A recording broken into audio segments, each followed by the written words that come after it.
안녕하세요. 수의사 박현수입니다. 이번 시간에는 반려견 입양 시 필요한 정보들 중 입양 후 설사할 경우의 원인과 대처법에 대하여 알아보도록 하겠습니다. 강아지가 집에 오자마자 설사를 하기 시작했어요.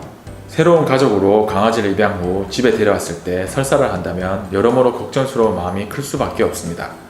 자기의 설사 원인은 다양한 이유가 있기 때문에 가장 먼저 그 원인을 제대로 파악하는 것이 중요합니다. 그렇다면 설사의 원인은 무엇인가요? 우선 입양 후 설사를 하는 원인으로 스트레스가 있습니다. 보통 자견을 입양할 때 2개월령에 입양을 하게 되므로 집으로 데려오는 경우가 많은데 이로 인해 환경이 급격하게 변하거나 긴장을 많이 해서 설사를 하는 경우가 많습니다. 스트레스를 받으면 자연스럽게 면역력이 떨어져서 질병 감염에도 취약해지므로 이러한 경우에는 최대한 안정을 취할 수 있도록 주위 환경을 차분하게 만들어 주시고 충분한 휴식을 할 수 있는 공간을 만들어 주시고 지켜보시는 것이 좋습니다.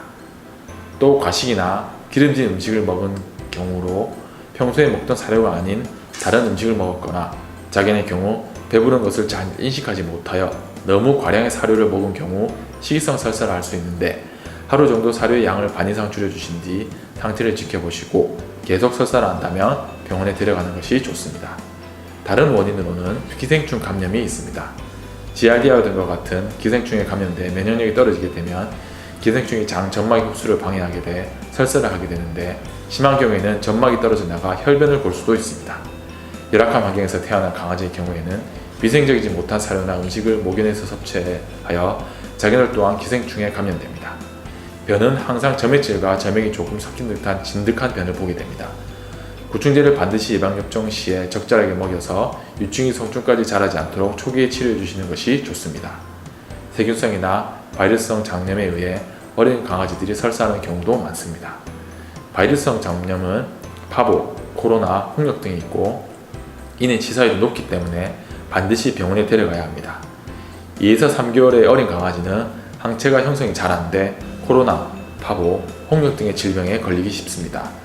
수양성 설사와 심한 비린내를 풍기를 설사를 하게 되고 구토, 식욕부진, 컨디션 저조 등의 다양한 증상을 동반하는 경우라면 이러한 질병을 의심해보고 빠르게 병원에 가서 검사를 받아보시는 것이 좋습니다. 특히 파보는 자기에게 치사율이 높은 무서운 장염이기 때문에 항상 주의하여야 합니다. 홍역의 경우에는 1에서 3주의 장복기를 가지고 있어 초기의 증상을 파악하기 힘든데 항상 세심하게 관찰하고 신경 써서 초기의 대처를 잘하는 것이 중요합니다. 이 세균성 장염은 장내에 일시적으로 유해 세균이 증가해 소화불량이나 묽은 변을 보게 됩니다. 캠필로박터균에 의한 장염은 인수공통 감염으로 사람에게도 감염됩니다. 캠필로박터균은 사람에게도 대표적인 식중독 원인균 중 하나로 독소를 분비하여 장 점막에 영향을 미치므로 혈액이 섞인 수양성 설사를 주로 일으키게 됩니다. 간혹 이런 이유 외에도 먹던 사료가 갑자기 바뀐 경우에도 설사를 할 수 있는데 이때는 심각한 문제는 아니지만 기존의 사료에 다른 사료로 바꾸고 싶으시다면 기존 사료와 바꿀 사료를 섞어서 급여하며 점점 새로운 사료의 비율을 높이는 방법으로 적응할 시간을 준다면 설사를 예방할 수 있습니다. 구토와 설사 중에 어떤 경우에 병원을 가는 것이 맞을까요? 이 구토의 경우에는 자견에게 흔하게 일어날 수 있는 증상이라 한두 번의 구토는 공복성 구토일 가능성이 높아 좀 더 지켜보셔도 괜찮으나 설사의 경우에는 2번 이상의 설사가 있을 경우에 병원에 내원하셔서 검진을 받아보시는 것이 좋습니다.